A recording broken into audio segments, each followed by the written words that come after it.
एक कंगना रनावत ने जो माता महेंद्र कौर जी हैं बट कहा कि इस प्रकार की जो दादियां हैं ये 100 रुपए में प्रोटेस्ट करने के लिए अवेलेबल है। इससे उसने ना सिर्फ अकेली वो महेंद्र कौर दादी या बल्कि बानू जी की इंसल्ट की है, जितनी भी संघर्ष कर रही हैं अपने राइट्स के लिए उन औरतों की तौहीन की है। किसान आंदोलन को जो बहुत धक्का लगा, क्योंकि ऐसी नामी हस्ती का एक प्रकार से ये बता देना कि जो लोग अपने संघर्ष के लिए लड़ रहे हैं वो किराए पर लाए गए लोग हैं, तो ये हम इसको करोड़ों रुपए की जो मानहानि, क्योंकि इतने लोग जहाँ से गए उतने ट्रैक्टर्स वहाँ पर हुए, लोगों ने जहाँ से अपना काम छोड़ा, तो हम इसको एक भारी भरकम जो मानहानि का मुकदमा और इसके साथ साथ जो क्रिमिनल जो है वो भी मुकदमा हम दोनों इसके खिलाफ दर्ज करवाएंगे। आज ही ट्वीट आया है, वो कह रही हैं कि आप सब लोग मुझे महान बना के छोड़ोगे। कंगना जी को मैं कहना चाहूँगा, आप महान होने में और मशहूर होने में बड़ा फ़र्क होता है। कंट्रोवर्सी में आके आप मशहूर तो हो सकते हैं, जहाँ ट्रेंड पर तो आ सकते हैं, लेकिन महान होना जो है वो बिल्कुल अलग बात है। वो हमारे एक पंजाब में कहावत होती है कि सारा गांव कहता है पहलवान जो है ना वो पागल है, पहलवान कहता सारा गांव पागल है, और वो जो उनसे गलतियां हुई हैं उसको सुधारने की कोशिश करें।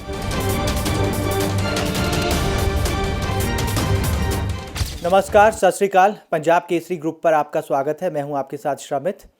आज हम पहुंचे हैं एक ऐसे वकील के पास जिन्होंने मोर्चा खोला है कंगना रनावत के खिलाफ। कंगना रनावत जो एक ट्वीट करके विवादों में घिर गई। ये ट्वीट उन्होंने पंजाब की एक महिला बीबी मोहिंदर कौर के खिलाफ किया और इस ट्वीट में उन्होंने उनको लेकर बहुत सारे सवाल उठाए। उन सवालों के जवाब लगातार उनसे पूछे जा रहे हैं और जवाब हालांकि उनकी तरफ से नहीं आ रहा है, लेकिन बहुत सारे लोगों ने इस ट्वीट को लेकर ऑब्जेक्शन ज़रूर जता दिए हैं और कानूनी लड़ाई वो लड़ने जा रहे हैं। हमारे साथ हैं वकील हाकम सिंह, पंजाब हरियाणा हाई कोर्ट में वो प्रैक्टिस करते हैं। और हाकम सिंह जी, आपका स्वागत है। बहुत बहुत शुक्रिया श्रीमती जी। हाकम सिंह जी, क्या कुछ आपने अपने लीगल नोटिस में बातें इंक्लूड की हैं कंगना रनावत के खिलाफ? ऑन 29 नवंबर को जो एक कंगना रनावत ने जो एक नोटिस दिया था, जो उन्होंने एक ट्वीट अपने ट्विटर हैंडल पर शेयर किया था, और उसमें उन्होंने ये मेंशन किया था कि जो माता महेंद्र कौर जी हैं बठिंडा के ब्लॉक संगत के रहने वाले, उनकी फ़ोटो जो माता बिल्की बानो जी हैं जो टाइम्स के 100 जो लोग हैं उनमें लिया गया था, जिनको शहीन बाग जो प्रोटेस्ट के एक चेहरा थे, उनको उनके साथ उनकी दोनों की फ़ोटो इकट्ठे लगा के, और उन्होंने ये बात कहा कि इस प्रकार की जो दादियाँ हैं ये 100 रुपये में प्रोटेस्ट करने के लिए अवेलेबल हैं। तो जो मेरे को पर्सनली फील हुआ इस बात के ऊपर, मैंने सोचा कि इससे उसने ना सिर्फ अकेली वो महेंद्र कौर दादी या बल्कि बानू जी की इंसल्ट की है, उन्होंने तो पूरे हमारे देश के समूचे भारत के में जितनी भी संघर्ष कर रही हैं अपने राइट्स के लिए उन औरतों की तौहीन की है।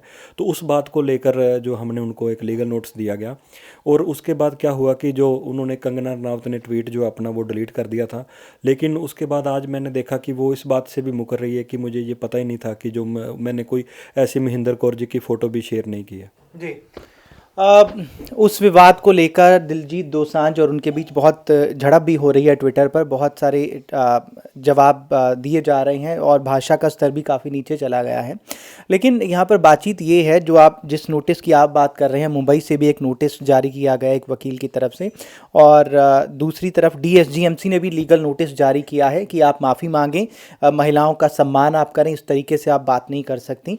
अनकंडीशनल अपॉलॉजी की बात हो रही है। लेकिन इस पर उनका आज ही ट्वीट आया है, वो कह रही हैं कि आप सब लोग मुझे महान बना के छोड़ोगे। थोड़ा सा कंगना जी को मैं कहना चाहूँगा आपके माध्यम से, महान होने में और मशहूर होने में बड़ा फ़र्क होता है। तो आप देखिए कि कंट्रोवर्सी में आके आप मशहूर तो हो सकते हैं, जहाँ ट्रेंड पर तो आ सकते हैं, लेकिन महान होना जो है वो बिल्कुल अलग बात है। तो कंगना जी इस बात को समझे। वो हमारे एक पंजाब में कहावत होती है कि सारा गांव कहता है पहलवान जो है ना वो पागल है, पहलवान कहता सारा गांव पागल है। तो अब कंगना जी इस बात को समझे कि महान होना और जो मशहूर होना, उन दोनों बातों में फ़र्क है। वो इस बात को अपनी मशहूरी को अपनी महानता ना लें, और वो जो उनसे गलतियां हुई हैं उसको सुधारने की कोशिश करें। लेकिन ट्वीट डिलीट करना और उसके बाद आप अपॉलजी की, माफ़ी की मांग कर रहे हैं। सारे नोटिस में यही बात है कि माफ़ी मांगे वो, महिलाओं के सम्मान को, या फिर एक बुज़ुर्ग बेबे जी हैं उनके सम्मान को ठेस पहुंची है, उनकी तरफ से भी बात की गई कि कंगना हमारे यहाँ पर आकर काम कर लें, हम ज़्यादा पैसे दे देंगे, जैसा भी वो ट्वीट था, जैसा भी उनकी तरफ से रिएक्शन आया। तो आगे लीगल नोटिस से आगे कहानी कहाँ तक जाती है, ये कानूनी लड़ाई कहाँ तक जाएगी? मेरा पहले भी ये रहा कि जैसे हम सोशल एक्टिविस्ट जो हैं, तो हम वकील होने के साथ साथ तो हम क्या करते हैं कि जैसे कोई भी घटना होती है उसके ऊपर हम संज्ञान लेते हैं और उसको उसके पूरे जो अंजाम तक पहुंचाते हैं। चाहे उसमें वो बठिंडा में जो लड़की डांसर वो गई, जहाँ उसके जिसकी गोली लग के डेथ हुई, जहाँ उसके बाद पंजाब में काफ़ी केसेज हुए, जैसे भाई निर्मल सिंह जी थे जिनको संस्कार करने की अनुमति नहीं दी गई थी, जहाँ रात के अंधेरे में जोगी गवर्नमेंट में जो एक बच्ची को जलाया गया।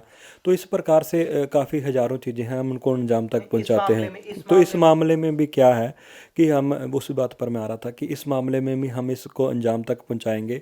तो उन्होंने अगर वो माफ़ी मांग भी लेती हैं इसके ऊपर, जैसे अभी तो पहले तो उन्होंने ट्वीट डिलीट किया और अब वो कह मुकरने पर आ गई हैं, तो धीरे धीरे क्या मतलब कि एक बार वो गिरती धीरे धीरे पौड़ियाँ उतरेगी, एकदम से वो नहीं आएंगी। जब माफ़ी मांग भी लेती हैं, लेकिन जो मैं मानता हूँ इससे हमारी हिंदुस्तान की सारी माताओं बहनों की इज्जत को जो धक्का लगा है, और जितने भी लोग अपने राइट्स के लिए लड़ रहे हैं उनको भी धक्का लगा, और किसान आंदोलन को जो बहुत धक्का लगा, क्योंकि ऐसी नामी हस्ती का एक प्रकार से ये बता देना कि जो लोग अपने संघर्ष के लिए लड़ रहे हैं वो किराए पर लाए गए लोग हैं। तो ये हम इसको करोड़ों रुपए की जो मानहानि, क्योंकि इतने लोग जहाँ से गए, उतने ट्रैक्टर्स वहाँ पर हुए, लोगों ने जहाँ से अपना काम छोड़ा, तो हम इसको एक भारी भरकम जो मानहानि का मुकदमा और इसके साथ साथ जो क्रिमिनल जो है वो भी मुकदमा हम दोनों इसके खिलाफ दर्ज करवाएंगे। आप कह रहे हैं कि धीरे धीरे जो है वो नीचे आएंगे, जो भी आपकी तरफ से कहा गया कि वो धीरे धीरे सॉफ्ट होंगी, लेकिन पहले उनकी तरफ से ट्वीट डिलीट किया गया, फिर विवादित ट्वीट हो रहे हैं, और अब ये कहा जा रहा है कि आप महान बनाने पे बहुत सारे केसेस की बात की। मुंबई में जो केसेस हैं, महाराष्ट्र के जो केसेस हैं, फिल्म इंडस्ट्री के जो केसेस हैं, DSGMC का केस हो गया, आपका केस हो गया, तो ये इन सारे केसेस को लेकर वो कह रही हैं कि आप महान बना रहे हैं। तो क्या लगता है, आप कह रहे हैं कि धीरे धीरे बात खत्म होगी, लगता है धीरे धीरे बात खत्म होगी?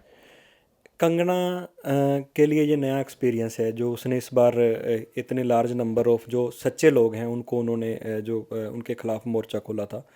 तो इससे आप देखा कि कल से लेके जो सारे लोग हैं, चाहे बॉम्बे के लोग हों, चाहे पंजाबी इंडस्ट्री से लोग हों, इवन एक साउथ की लड़की ने भी कहा है कि मैं पंजाबी सीखना चाहती हूँ, कि कंगना की जो मतलब जो उसको जवाब मिल रहा। कंगना ने इससे पहले ऋतिक रोशन जी से पंगा लिया, जहाँ उसके बाद उन्होंने करण जौहर जी से पंगा लिया, तो वो बड़े शरीफ लोग थे, वो उस बात के ऊपर चुप कर गए।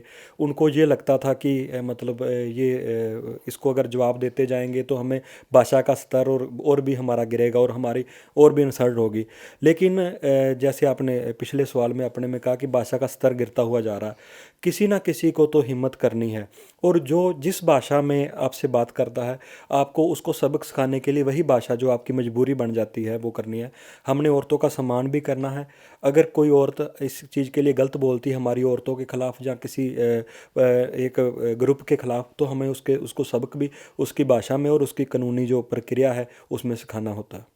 चलिए, जो आपकी कानूनी लड़ाई है, जो भी नोटिस से बात शुरू हुई है, इसको आप आगे तक पहुंचाएंगे, ये कहना है वकील हाकम सिंह का। फिलहाल आप देखते रहिए पंजाब केसरी। कैमरामैन अमन के साथ श्रमित, जगबाणी, जीरकपुर।